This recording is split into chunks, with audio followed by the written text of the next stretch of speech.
So anyway, please welcome to the stage, Jenny Matheny. Thank you, Pete. Oh, it's so good to be with you. Good morning. That song that you two sung, it's so perfect for what we're going to be talking about today. Also, the Serenity Prayer, thank you for that. That line, courage to change the things I can.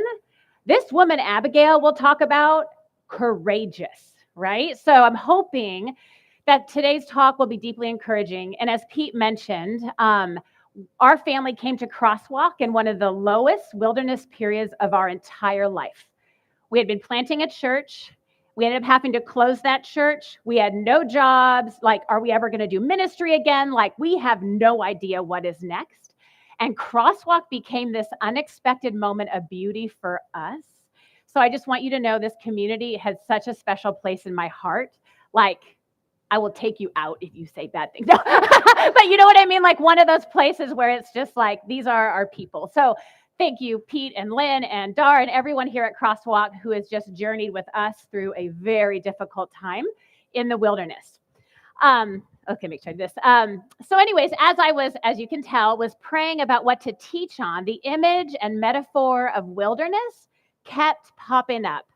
And during these wilderness seasons, being surprised by beauty.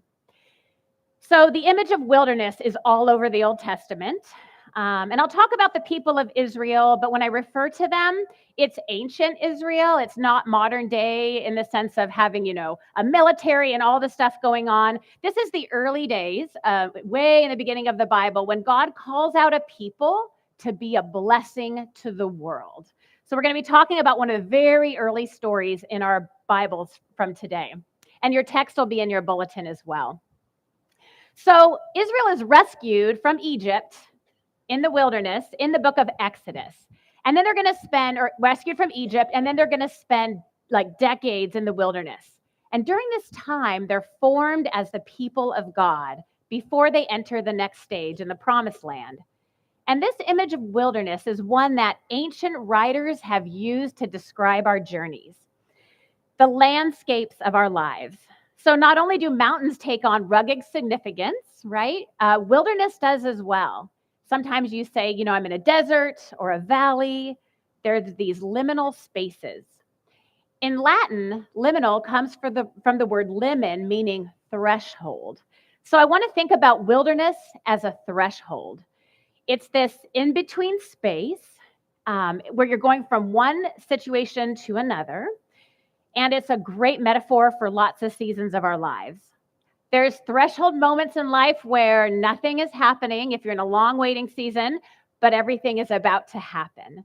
Doubts become very loud in wilderness seasons. And often there's more questions than answers.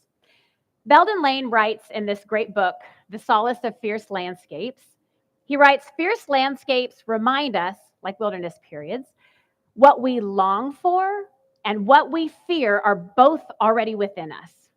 Another way of saying this is that desert and mountain terrain provokes the identification and reordering of boundaries. It confronts us with our edges.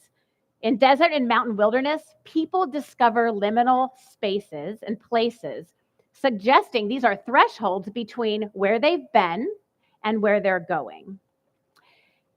And during these wilderness seasons, in these fierce landscapes, beauty can be hard to find, but sometimes it surprises us. One of the things I imagine is confusing about these seasons is that we venture into a brand new territory. Sometimes this can be because of a loss, sometimes a diagnosis, maybe an actual move. So many life events can create wilderness seasons for us.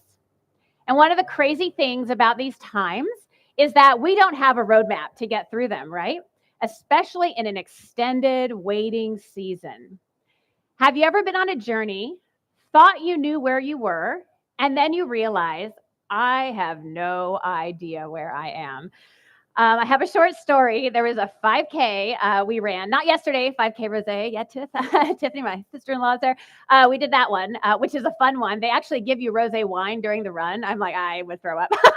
but super fun run. But this was about 10 years ago.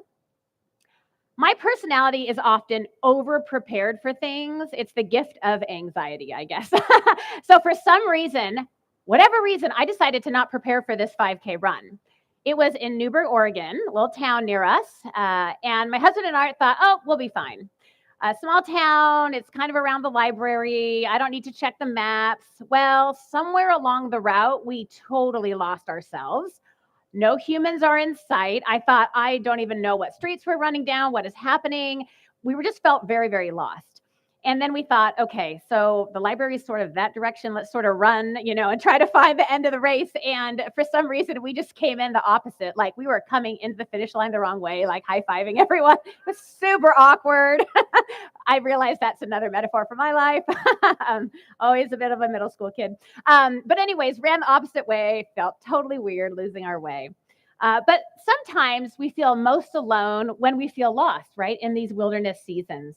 We feel we've lost our way, kind of like I did in the 5K. Sometimes we feel we might even lose ourselves if it's a hard enough season. So I want you to just turn to a neighbor just for a couple minutes and just share a story of a time maybe you got lost.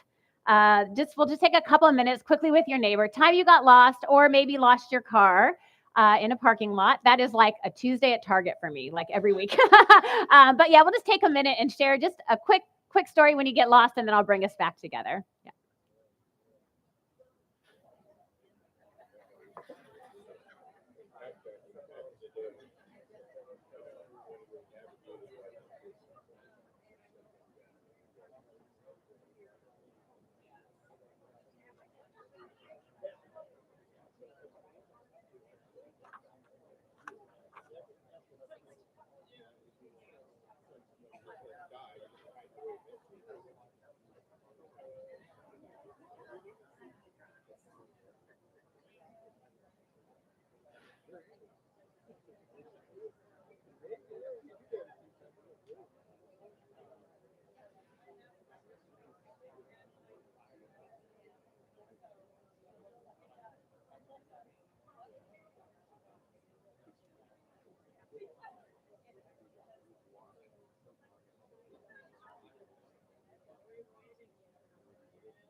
All right, I'll kind of bring us back. It sounds like there's a lot of lost stories out there. Feel free to continue the conversation after church as well during coffee time. What are some of the feelings you have when you're lost? Just go ahead and shout one out. Stress, fear, anxiety. Yeah, all the great things, right? Yeah, all the hard things, right? It brings out all that stuff, right? All the like, where am I going, right? All the fears I have, things that I maybe hadn't thought about for a long time, like being lost and it really brings that out. And one of the things about these wilderness journeys is that it pushes us to the edges of things that often we try to avoid, right? So don't worry, I'm going to end this sermon by something positive. Moments of beauty during this time. I'm not going to say, okay, we're done. Good luck struggling. Just kidding, I won't do that. But as we prepare to enter our story today, my hope is that you will be encouraged by extraordinary moments of beauty. And by this, I mean moments that help you remember in times of being lost, your true identity as one loved by God, no matter what is going on in your life. Whether it's things you've done that you regret, or other things that have led to this, difficult circumstances, that no matter where you are, what season, that you are loved by God. My prayer is that moments of beauty will surprise you in whatever season you find yourself in. So kind of like being lost and being in the wilderness, there's certain terrains that we cross. We feel uprooted, confused, alone.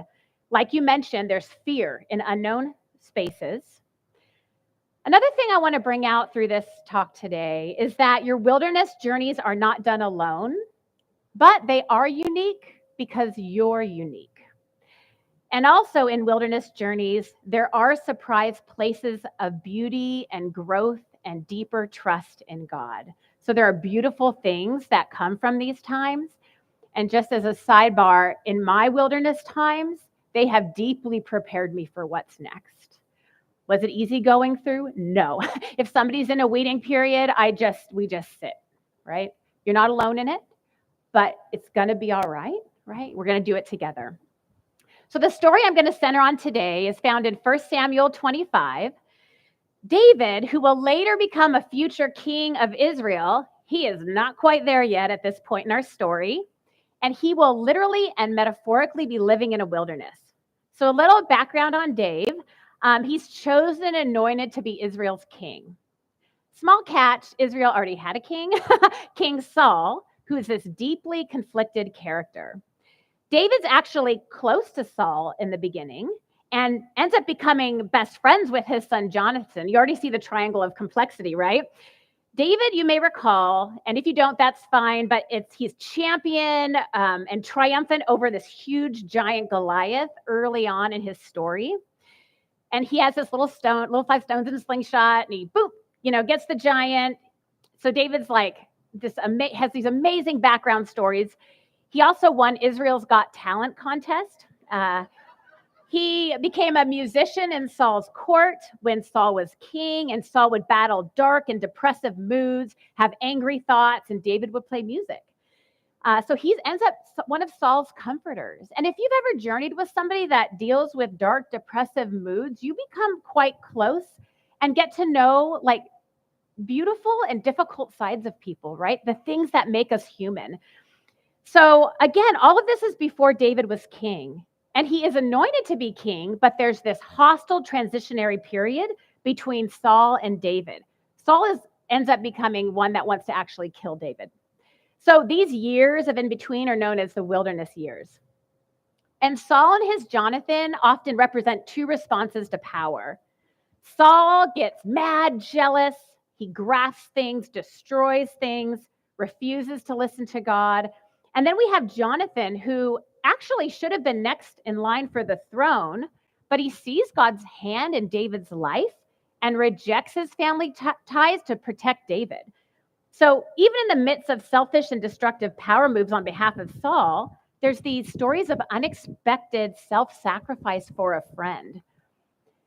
Yet ultimately, David will be on the run in the wilderness without his friend Jonathan. But this is a very formative relationship for him. Now, I'm going to do a little side note. Years later, when David becomes king, he will do things that he deeply regrets. We won't spend time on those today, but I want you to know he is not a perfect character in the Bible. None of them are. So we can relate, right, to a lot of them. But the thing I appreciate about David is that when things are pointed out to him that he has messed up on, he owns up to it. He repents. He asks for forgiveness. He's honest, right? Prays about it, writes Psalms about it. He allows God to journey with him through the hard stuff. But the story today is about before he is king and has all this power. So David's been doing his best to follow God, but the scene we're going to talk about today is when David almost just loses it in the wilderness, loses his grip on himself, on everything. So our text today will be chapter 25, but earlier in chapter 22, I kind of want to paint the scene for us. David's first running from Saul. We're worried he's going to be alone. It's interesting. David leaves Gath, escapes to this cave of Adullam. His brothers and fathers and household hear about it and meet him there. All those who are in distress or debt or discontented gather around him and he becomes their commander. He's got 400 men with him. So when he's in the wilderness, he ends up having this interesting group of people with him. This band of misfits who are loyal, this motley crew who will help support David and continue to shape David into one of Israel's greatest kings. Sometimes God surprises us with friends to journey in the wilderness with us. You might have had that in your life, I imagine. So while not running from Saul, there's time for all sorts of activities. Often David and this crew would protect those who were near from bandits. I'm going to I was very inspired by the talk today from Eugene Peterson, Leap Over a Wall. It's a book on the life of David. If you want something fun to read, it's a great one. But Eugene Peterson describes this group, this unofficial neighborhood watch group, and emergency ambulance service. So even so, wilderness seasons can be exhausting. I imagine David misses his bed, his blanket, his Keurig or Nespresso, a regular schedule. But in this moment where David almost loses it, beauty intervenes in this hostile place of wilderness when David is so exhausted and done. And this word beautiful is in the text. The Hebrew word is yafeh. It's used only 3 times in 1 Samuel. Twice it refers to David in 1 Samuel 16:12 and 17:42. And the third time it's for this woman, Abigail, that will pop up in the text. Often it's translated as handsome, but it's interesting that at a time when David loses his grip on who he is, he's not being very handsome in the moment, beauty intervenes in the person of Abigail, similar to that U2 song, Grace. Grace intervenes, right? In this unexpected way when you're not looking for it, and sometimes outside of the bounds of how we understand the way things work in the world. So let's get into the story. It's in your bulletins. It's 1 Samuel 25. We'll go through a bit of text today, and I'll chat a little bit as we go along. So in 25:1, we have Samuel the prophet has died. All Israel assembles and mourns for him. They buried him at his home in Ramah. Then David got up, went to the wilderness of Paran. And there was a man in Maon whose property was in Carmel. So not Carmel down there, but way over there. The man was very rich. He had 3,000 sheep, 1,000 goats. He's shearing his sheep in Carmel. Now, the name of the man was Nabal. This will be important. And the name of his wife is Abigail. The woman was clever and beautiful, but the man is surly and mean. He's a Calebite. So here we see the third use of Yafeh, beautiful, describing Abigail. She's beautiful in form, but the text also says she's clever. Literally, she's got good insight. So we have David heard in the wilderness, this is verse 4, that Nabal was shearing his sheep. So David sent 10 young men, and David said to the young men, go up to Carmel, go to Nabal, greet him in my name. Thus you shall salute him. Peace be to you, and peace be to your house, and peace be to all you have. I hear that you have shearers. Now your shepherds have been with us, and we did not harm them. And they missed nothing all the time they were in Carmel. Ask your young men, and they will tell you. Therefore, let my young men find favor in your sight. For we have come on a feast day. Please give whatever you have at hand to your servants and to your son David. When David's men came, they said to Nabal, in the name of David, who, by the way, is super famous, like in the area, and they waited. But Nabal answered David's servants, who is David? And then they waited, and then who is this son of Jesse? There are many servants today who are breaking away from their masters. Shall I take my bread and my water and the meat that I have butchered for my shearers and give it to the men from whom I don't know where? So David's young men turned away and came back and told him all this. David said to his men, every man strap on a sword, and every one of them strapped on a sword. David also strapped on a sword. And about 400 men went after David, and 200 remained in the baggage. So here's the scene. It's sheep shearing time. It's a time of celebration. David asked this man, who they've been protecting in the wilderness, for some food from the banquet table for himself and his men. Not a crazy ask. Nabal is well aware David has been protecting him and his flocks. Nabal's herdsmen said to David and his crew that actually David and that group of bandits of misfits, they've been a wall of protection for them. And it was the least Nabal could do was to provide some food and drink. Do you know what Nabal does? He not only refuses, he pretends, I've never heard of this guy.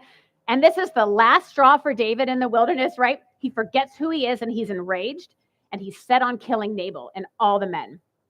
So back to our text in verse 14.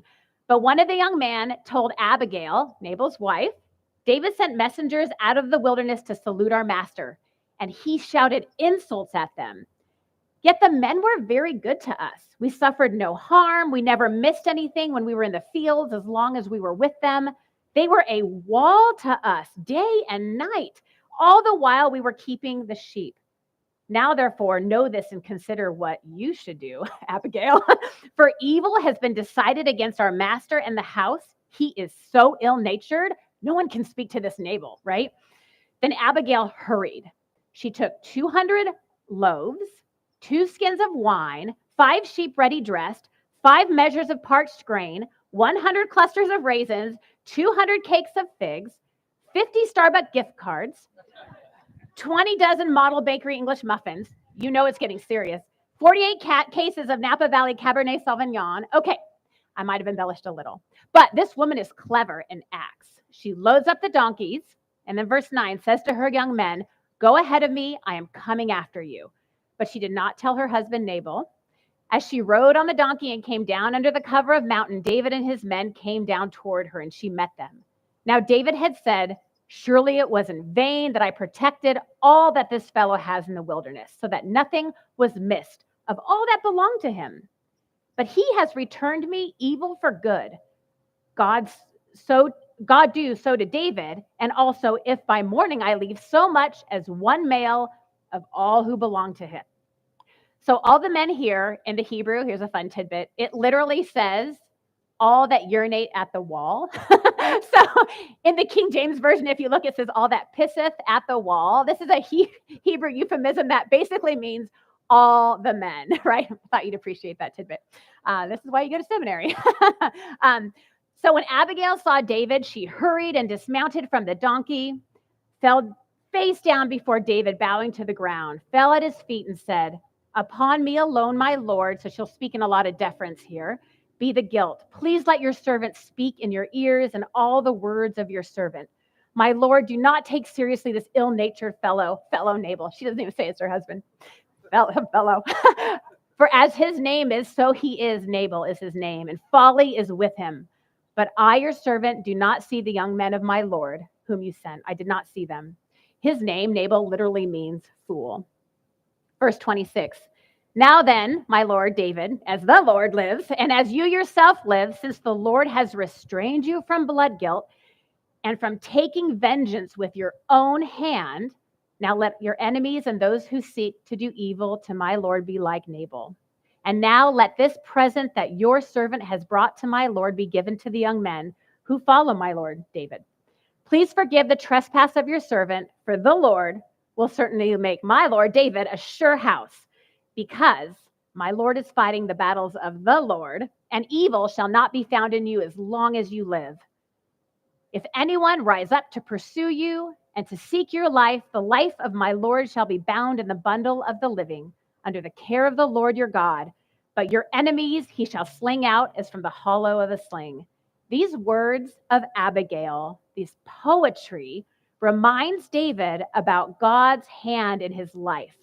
This poetic phrase, he shall sling out as from the hollow of the sling, perhaps as a reminder, hey, David, remember that slingshot moment with Goliath? God is with you now, as God was with you then. And this was not the first Goliath memory for David when he was in the wilderness. In 1 Samuel 22, 3 chapters earlier, we see David running for his life. He's hungry. He finds the priest Ahimelech. Ahimelech's kind of confused. Why, David, are you alone? David pretends to be about royal business. And David requests sustenance. But the only thing available is the sacred bread, the showbread, right? The communion bread. The priest gives the bread to David. Years later, Jesus was like, that was a cool move. Pretty wise and awesome. He refers to this back when in Matthew 12, 1 through 5, when the Pharisees are getting all judgy, when Jesus and them are picking grain and eating on the Sabbath. So yeah, you recognize the moment, right? What needs to be done in the moment. So the next in this scene, David asks for a weapon because he knows he's going into, he's running from Saul. And the only one ironically available is the Goliath sword. David had defeated Goliath in victory, and this was the trophy. And I can't help but wonder in this moment, as David is going into the wilderness, God is reminding David of that battle. God gives victory. And as you go into the wilderness again, David, it's going to be you and I once more. Don't forget, I am with you. And I imagine for this Goliath moment, he's thinking, Abigail just reminded him of the slingshot. He's thinking back with that sword situation, this big Philistine warrior. that this would be an image he probably carried through his life in the wilderness. Is that when I'm overwhelmed by giants, God is triumphant.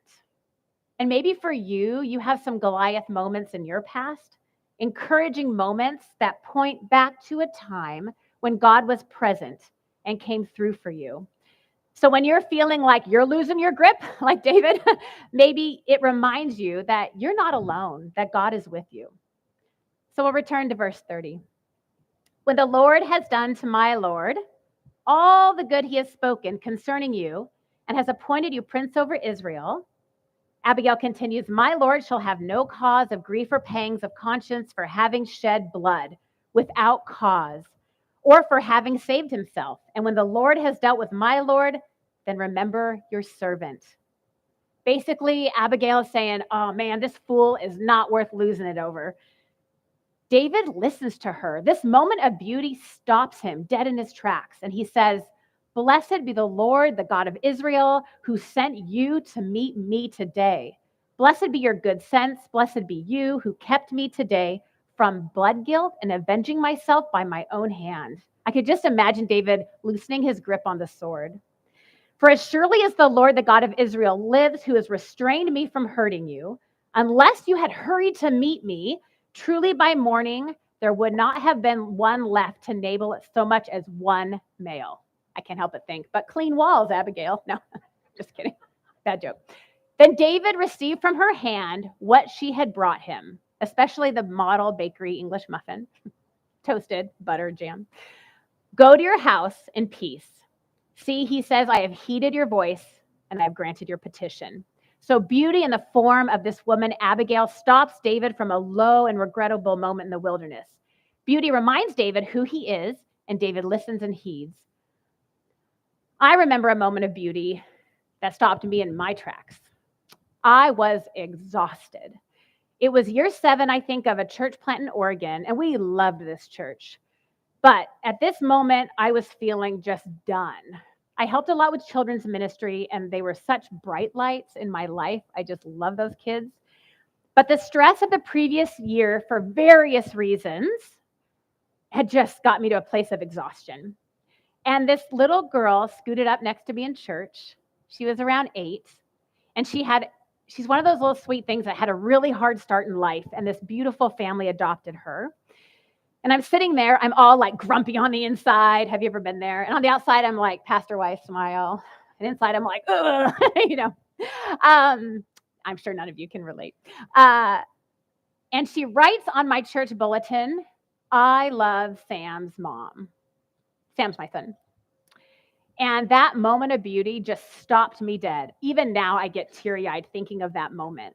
I love Sam's mom. This sweet little girl reminded me that I was loved. And really, in that dark moment, that is exactly what I needed to hear, that she loved me and that God loved me. And I was caught up in all these things that I felt were wrong, and I forgot the most important ones, the ones that live to eternity, right? Abigail did this for David, reminded him who he was, his true identity as one held by God. David, be defined by God, not Nabal. Whose opinion counts? God's. Often we're wrestling with what others have said to us, sometimes things they've said on their worst day, out of a darkness in them. But I want to encourage you that what God says is actually true. You are loved by God. Jesus was familiar with the wilderness. And Jesus reminds us, I am Emmanuel. I am with you in the wilderness, in every landscape of your life.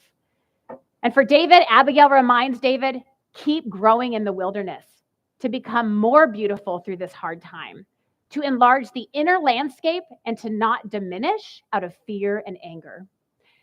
I'll read a little bit from Eugene Peterson's book. He sums this up so well. Abigail witnesses God's work on behalf of David, protecting, ruling, intervening, guiding. She knows the phrase sling out is from the hollow of a sling will touch David's memory and make present that long ago day when immersed in prayer in the valley of Elah, he brought Goliath down with a single stone. Abigail says, in effect, your task, David, is not to exact vengeance. Vengeance is God's business, and you aren't God. You're out here in the wilderness to find out what God is doing and who you are before God. The wilderness isn't an experiment station in which you test yourself and find out how strong and resilient you are. It's where you discover the strength of God and God's faithful ways of working in and through your life. Nabal is a fool, but you don't have to become a fool. One fool is enough in this story. Nabal is no Goliath, but the way David chooses to respond to him will be just as significant in the continuing development of God's people. Remarkably and probably, David stops, looks, and listens. Abigail in the middle of nowhere, on her knees before David, and then reversed all that he was about to do. And David lets her speak this in prayer and in poetry. The accelerating momentum of the story, I'm just seeing all these men with sword straps on, and when you're aiming to do something like that, to be stopped, it has to be an act of God. That Abigail, marginal Abigail, stops him. Why is she marginal, Peterson writes? Because she's a woman in a man-dominated world. She's marginal because she's weaponless in a sword-rattling world. Mostly, Abigail is marginal because she's beautiful in a materialistic, utilitarian world. Her beauty is inner and outer. Her lovely appearance is balanced by the word discretion. Her beauty is a witness to the God-created, sustained, and blessed life that's everywhere present, but frequently obscured by willfulness and blasphemy. Abigail's beauty surprises David out of a sudden plunge into ugliness, and he sees and hears God again. I love that moment that just stops him. I have one more thing to share about wilderness journeys. Each one is unique. Comparing our stories with others is sometimes not helpful. My hope is that when you are with someone who's in a difficult wilderness time, to just be present and listen, especially in waiting times. For those of you who have been waiting seasons, they're very hard, and there's just no shortcut. Also, we're not competing with each other, but the main thing is that we're in a community together. And I have a story that I'd love to share to illustrate this. It loosely relates, but it's about my daughter, Emma. And you might know Emma from her time working at Crosswalk in the children's ministry, Karen's granddaughter, and it's actually kind of a funny story, so I have to share it. So a few years ago, I persuaded my daughter, Emma, to do the Santa Barbara Try-It Sprint Triathlon. That's a mouthful. It was her first one, her junior year of college at Westmont. The short sprint triathlon is a great introduction if you ever want to do one. It's a 500-yard swim, a 6-mile bike, and then a 2-mile run. It was August 2021 when COVID restrictions just let up a little bit. So the race crowd was pretty good size, but not as big as normal. And I decided to take a penalty to start in her age group. Yeah, I'm totally that person. But my mindset was, my goal was, I'm doing the race with my daughter. I'm going to be with her the whole time. I had to suppress my competitive side. And it's funny because I'm not fast at all. But when you can overtake someone, it just feels so good. Tiffany knows what I'm talking about. It's just like, yeah, beat them. But then they pass you, whatever. So anyways, we start together. We finished the ocean swim in Santa Barbara. She did awesome. I am not a fan of ocean swimming. Something touched my foot in the water. I was hoping it was like a human. I have an older cousin who loves surfing. And at one time he lived in Morro Bay on a sailboat with his surfboards. And he'd always remind us, he'd say, once you enter the ocean, you become part of the food chain. Thanks, cousin. So that kept coming to my mind, the ocean. Anyways, we finished the ocean portion, hopped off our bikes for the next bit. The next bit was rough. We're on the bikes. Her bike chain drops. I pop it back on. Time lost. And then we had our run. Leg cramps, we walked. Restroom break, we walked. We laughed and joked. We thought, at this point, we might as well stop for coffee. So we ran a little, walked a lot. Get near the end, we jogged it in and finished. And then on the short ride back to the hotel, I thought, I don't need a helmet. It's only a half mile. For those of you that cycle, always wear your helmet. Always a bad idea. So my towel that I snuck from the Hilton Hotel, I'm like, oh, this is online. It went in my tire spoke, and I literally went over my handlebars and right in front of the Hilton, right there in Santa Barbara, right, in front of the ocean, all of it. And I just was head first, and I was fine. And once we, figured out I was fine, we started laughing. But the moral of the story is wear your helmet. But In these everyday and in like kind of ordinary moments, sometimes extraordinary things happen. Sometimes moments of beauty. For me, that was just like pain and embarrassment. But a month later, after this run, I received something in the mail. It was an award for my daughter, Emma. She got second place in her age division. Second place. I called her and we laughed so hard. How in the world? Like, you've seen competitors in these like race events, they're like super athletes. And that was not our story. We finished together. That was our story. When I looked up her age group, guess how many were in it? I was like, oh man, this is a metaphor for my life. I love this. My daughter's race was hers to run. Whatever her pace, it's her pace. And I chose to be with her at her pace. And I think this actually can be helpful to think about journeying with one another in wilderness seasons. I love how analogous this is to our stories with God and one another. Each of our stories is unique. We don't have to compare or strive or hurry one another along. It just matters we run together. And this was for us a very unexpected and extraordinary moment. And it reminded me that it is precisely in the everyday and the ordinary where beautiful and extraordinary things emerge, even in the wilderness. And I pray that these moments of unexpected beauty pop up for you and remind you of your true identity as one infinitely loved by God. So I want to end today with a Peterson quote from this book and then a short prayer. Then I'll turn it back over to Pete. Peterson talks about these moments of beauty that surprise us in the wilderness. He writes, and then we're stopped by something beautiful, a child, a friend, a stranger, a cloud, a song, a fragrance, an Abigail, or from the U2 song, A Grace. We find ourselves presented with something quite other than what we're feeling and doing, and we suddenly realize that we are quite other than we're feeling and doing. Wrapped up in ourselves, we had forgotten entirely about God. We now see ourselves as wrapped up in the bundle of God, with Nabal reduced to nothing more than a footnote in the text of our life. So I'd love to just take a really short moment of silence to just consider moments of beauty that might have popped up for you in a wilderness season, or even on the beach in Hawaii, a Kuna Matata type of season, but something that just kind of brought you to a new place all of a sudden. And then I'll go ahead and close us in prayer. So let's take just a moment.